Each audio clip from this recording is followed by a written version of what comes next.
Betting app కేసులో CID దర్యాప్తు ముమ్మరం చేసింది. ఈ కేసులో 22 మంది వాంగ్మూలాలు నమోదు చేశారు. ఇప్పటికే ఈ కేసులో నిధి అగర్వాల్, శ్రీముఖి, అమృత చౌదరి స్టేట్మెంట్ రికార్డు చేశారు. మంచు లక్ష్మి, భయ్యా సన్నీ యాదవ్, రీతు చౌదరిని ప్రశ్నించనున్నారు. ఇవాళ మధ్యాహ్నం సిట్ ముందు మంచు లక్ష్మి హాజరు కానున్నారు. రీతు చౌదరి బిగ్ బాస్ షోలో ఉండడంతో బయటకు వచ్చిన తర్వాత నోటీసులు ఇవ్వనున్నారు.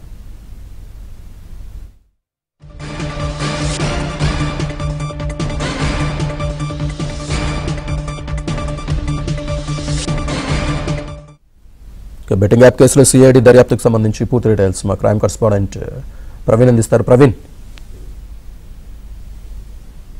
బెట్టింగ్ యాప్ కేసులో ఇప్పటికే సిఐడి దర్యాప్తు ముమ్మరం చేసింది. రోజువారీ విచారణ కొనసాగిస్తున్నారు.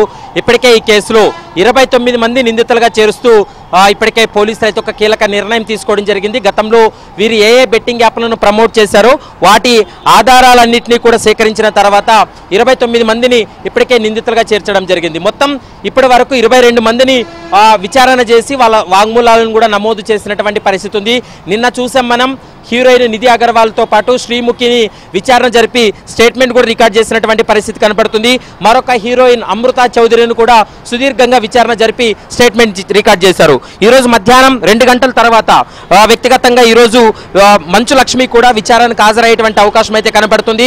మంచు లక్ష్మి కూడా బెట్టింగ్ యాప్లని ప్రమోట్ చేసింది అనేటువంటి ఆరోపణలతోటి ఇప్పటికే కొన్ని ఆధారాలు కూడా సేకరించారు. కాబట్టి మధ్యాహ్నం 2 గంటలకు వ్యక్తిగతంగా విచారణకు హాజరు కావాలి అంటూ కూడా ఇప్పటికే సిఐడి నోటీసులు జారీ చేసినటువంటి పరిస్థితి కనపడుతుంది. ప్రస్తుతం మరోవైపు ఈ కేసులో మరొక కీలక పరిణామం ఏంటంటే ఇప్పటికే పైరసీ కేసులో ఐబొమ్మ రవిని విచారణ కొనసాగిస్తున్నారు మరో సిసిఎస్ పోలీసులు, సైబర్ క్రైమ్ పోలీసులు.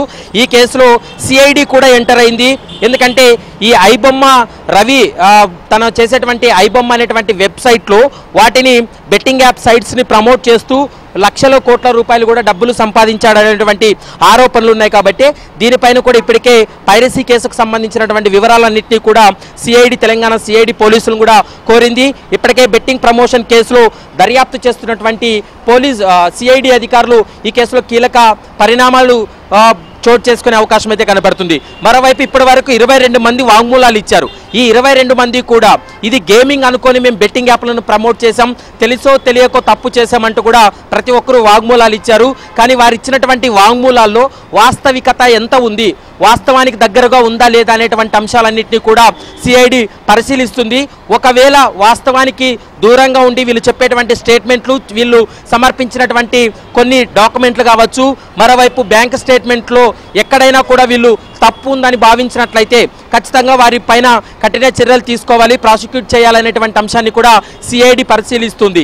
ఈ వారం రోజుల వ్యవధిలోనే ఈ బెట్టింగ్ యాప్లను ప్రమోట్ చేసినటువంటి ప్రముఖులపైన, మరోవైపు సోషల్ మీడియా ఇన్ఫ్లుయెన్సర్స్, యూట్యూబర్స్ ఎవరైతే ఉన్నారో వీరిపైన కఠినంగా వ్యవహరించాలనేది ప్రధానంగా సిఐడి భావిస్తుంది.